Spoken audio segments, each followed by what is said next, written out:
Hello and welcome to our monthly Marketing Munchies, and I'm glad you're here. This is a very important piece, and it is for you. Today's tasty morsel is such an important one because if you want your brand to be worth raving about, you need to have a culture that's worth raving about because your culture is your brand. And developing a culture of storytelling ensures that you have raving fans inside your business who are fully engaged and consistently delivering awesomeness, especially as your team grows. And you need that in order for your customers to have that experience. We're going to talk about that shortly. In this session, we are going to cover why it's so important, what a culture of storytelling is, and how to build one. So let's dive in. Let's dive in. Make sure my remote's working. Here we go. So why would you want to build a culture of storytelling? Well, here's why it's important. In essence, if you don't breathe life into your brand story, and that's through your culture, by activating it in your daily rituals, then it is going to die in the drawer or on the wall or wherever it is that you put it, no matter how nicely designed it is. So some reasons why it's important. A great brand story only becomes prolific when it's told consistently, frequently, and awesomely. And that doesn't happen by accident. Storytelling is in our DNA. It's the way that knowledge was passed on before books. So it's in us. And in a culture of storytelling, new hires will quickly learn the ways of the organization. And your team members, your existing team members, will continually be reminded of how things are meant to be, so you stay on track. Your brand stories will be always front of mind for all of your team members to share. And stories are engaging. So that means that your meetings and all your communications will be too. They bring your purpose, your values, and your impact model to life. And when it's nailed inside your organization, it can happen outside. It becomes second nature, a habit, not an effort. So let's talk about what a culture of storytelling actually is. So a culture of storytelling is one where your daily, your weekly, your monthly rituals, whatever it is for your organization, are supported by stories to engage your team. It's one in which decisions that are both easy and difficult are made based on your values, and those stories are shared with your team so they can understand how to put them in practice. It's one where the natural creativity in every person is encouraged and supported, and we're going to look at this later. It's one where every team member knows and tells brand stories. It's one where all your processes and procedures are anchored in your brand story. And it's one where new hires are selected for their alignment with brand values. And these same new hires are onboarded with brand story. It's one where behaviors are guided, celebrated, and corrected based on your brand's values. And one where misaligned team members are developed or they're transitioned out. So how do we build a culture of storytelling? I think it might be time for a good old-fashioned metaphor. Take a rose bush that's been carefully pruned of all its diseased or dead growths.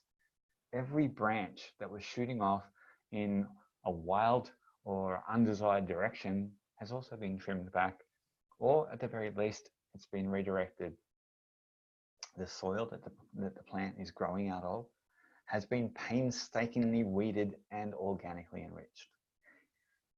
If you pick it up, it's dark and literally full of life, really rich soil.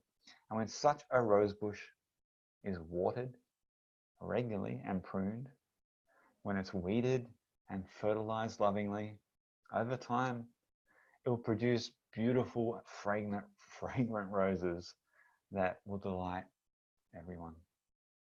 So imagine now that your culture is this rose bush. It needs the same care and attention. Pruning, that's removing misaligned people and practices. Enriching the soil is correcting your systems, your processes, your behaviors, and any actions that are misaligned with your purpose, misaligned with your impact model or your values. And regular watering is the focused incorporation of storytelling into all of your workday. That means your meetings and your communications. Weeding, well, that's continually searching for and getting rid of anything that's misaligned. And finally, fertilizing, that's celebrating the moments of alignment for your team.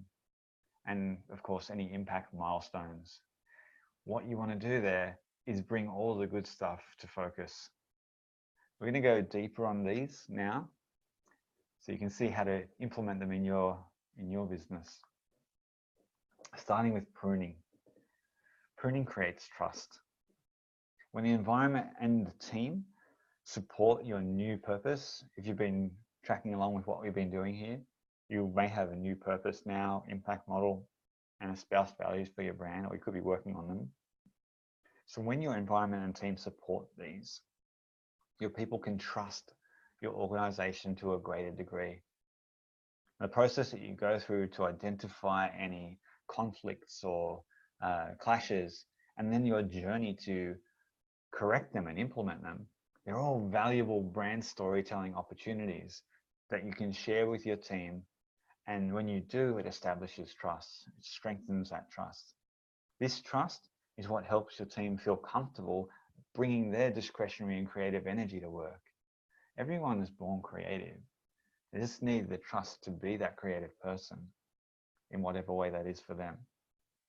This trust gives them confidence that the extra efforts they go to are valued and appreciated. And it's important to understand that you need to demonstrate this with them by pruning out or weeding out anything that comes up in the future which is misaligned with the brand. Talking about that, pruning the misaligned way that things have been done. Now, if your organization has been operating for some time now, which it very likely has, there is also a very high likelihood that the way it's operated in the past is not aligned with your new purpose or your impact or your espouse values.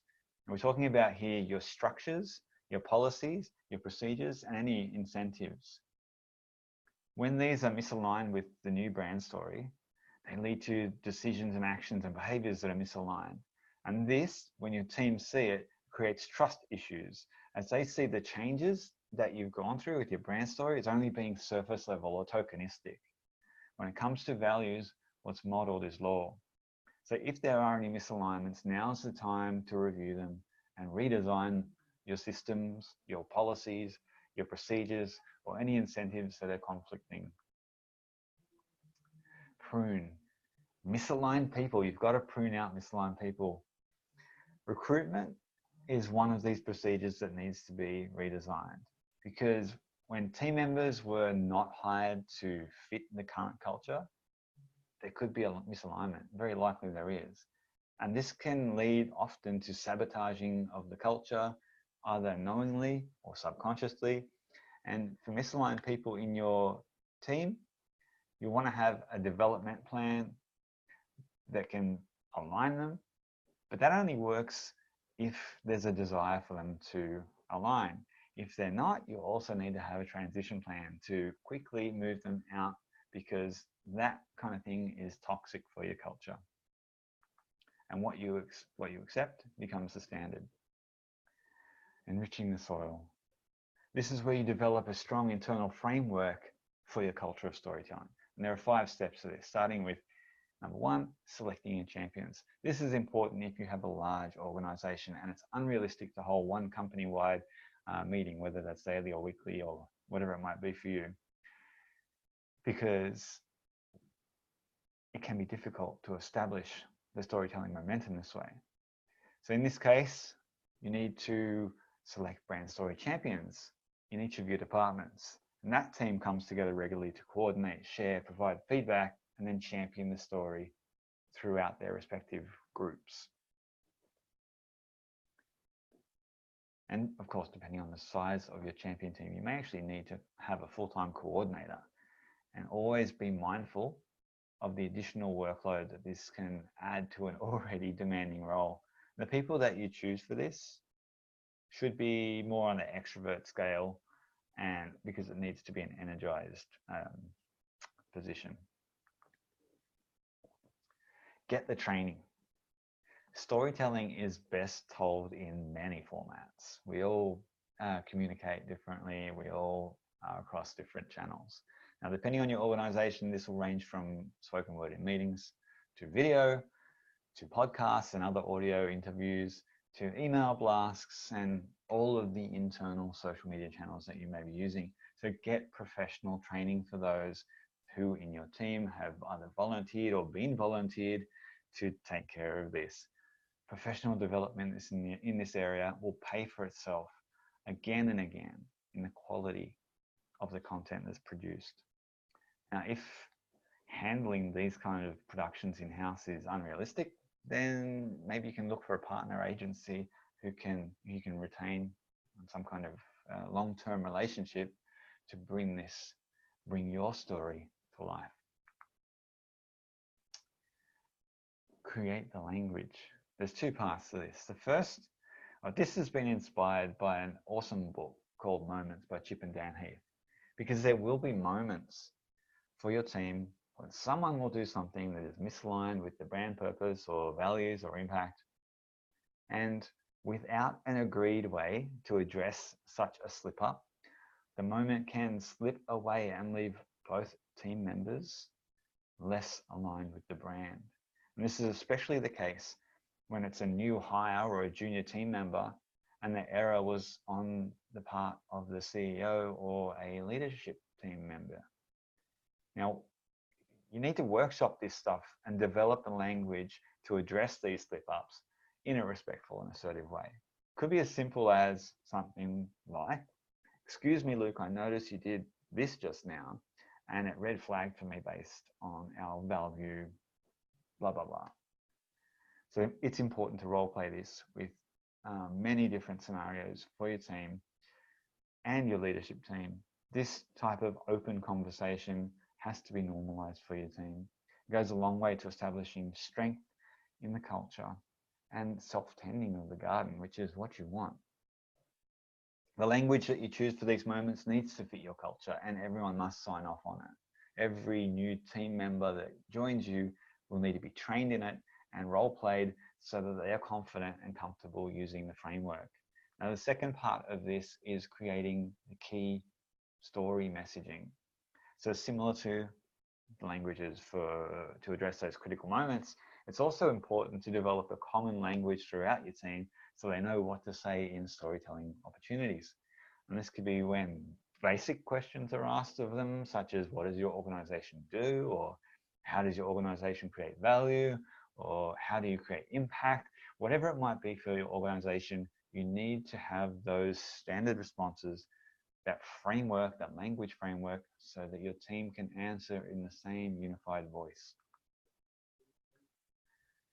And then establishing the rituals and agendas, because our rituals define us. There are many opportunities throughout the work week where we can communicate with our team, either face-to-face or online. And each of those moments can be a culture creating opportunity with the help of brand storytelling. When you refer to your values to explain how decisions were made, both the easy ones and the difficult ones, your team get real examples of the brand being lived. It gives them little stories to tell that support the culture, and it guides them on how to make decisions with real examples. Similarly, when you celebrate team members for living their brand purpose or the brand purpose and values by sharing their story with the team, the same thing happens. Your team get real models for making decisions and taking actions that are aligned with the brand. It doesn't need to dominate the whole agenda, mind you. It just needs to be on it. Because when people anticipate elements of brand story within these structures, they'll be reminded of them and it'll be front of mind. and they'll think about what it means for them. Just having these items in the agenda will strengthen the culture. Role playing, rehearsal, and refine. No rock star band gets on stage and smashes out a hit song without hours and hours of rehearsals. Your team's no different. For them to be able to perform in your company, in your culture, like the rock star that they can be, they too need to rehearse.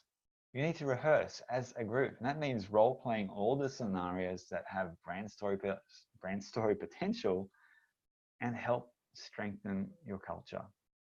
Everyone needs to participate in this company-wide, or it won't be respected and won't get done. These sessions are also a great opportunity to build camaraderie between your team members and across departments. The ultimate goal here is to have a weekly or fortnightly workshop where team members, both new and old, come together to rehearse, to craft that rockstar performance. All scenarios will need to be role played and refined and repeated until they're tight. Once you have them established, you can transfer them to a handbook and you can distribute that to team members so that they can always refer to it. Depending on your organization, you may choose to record these as videos and use them to onboard new hires before they too join the role playing. You got to keep it going. For your culture to flower, it takes care, it takes focus and energy, it takes establishing healthy storytelling habits. Once the habits become natural and company-wide, your culture will continue to flower beautifully, tended to by your team, and that's what we all want. All right, next is watering. This is where you turn your practices into habits. Regular watering is the focused incorporation of storytelling into your workday. It's following and refining the plan and the processes that you've created. It's turning these practices into habits. Creating any habit takes time. Type it into Google and you'll see results 21 to 30 days, even more. We say that this is a lifelong commitment, especially in business, as you will continually have people joining your team as you grow. And it's crucial that you commit as a team and focus on establishing this new practice. That's if you want to have it in your organization. Every one of your team meetings and communications must follow the plan, the agenda that you set. Ask your team for feedback at the end of each and see how you can evolve it and improve it until it's right for your organization. Make sure to celebrate those in the team who are diligent in establishing the new routines. Weeding. Keeping your culture free of weeds will give it space to grow. And what I mean there, there'll be nothing leaching off the energy reserves of your team. One simple piece of advice here. Act swiftly to remove any weeds. And I'm talking about misaligned people here. Or rectify processes or systems that are misaligned with your culture. Quick weeding, supported by value-based storytelling, is a powerful trust builder for your team and a lesson for your organization's culture. Fertilizing. To fertilize is to celebrate those moments of alignment for your team and your impact milestones. Because when you bring focus to the good stuff, your team know what to aim for so that they can share in these celebrations. Revisit your rituals and make sure that you have a regular slot or more to celebrate any standout people and moments. And do that through storytelling and festivities. Celebrate the milestones, the small victories. Here's a bonus, planting the seed. Now, I recently wrote my first book. It was such a challenging and enlightening experience. Turning our collection of processes into a guide for others to follow is so powerful because it helped crystallize and reinforce all of our processes. There's nothing quite like being challenged by an editor to make everything clearer. So I highly recommend that you document your own journey and think about sharing the work that you do in establishing your culture of storytelling so that you may crystallize and reinforce your processes and others may learn from your success. So that was it. That's it. Now it's up to you to do it. Remember, this is your journey. Go at your pace. It takes time to put all the good things in place. That's a wrap. Building a culture of storytelling has been covered now. If you have any questions, use the contact form on thesponge.com.au and I will answer via email or one of our team will. Thanks for joining me, and may your days be overflowing with awesomeness and positive impact, of course.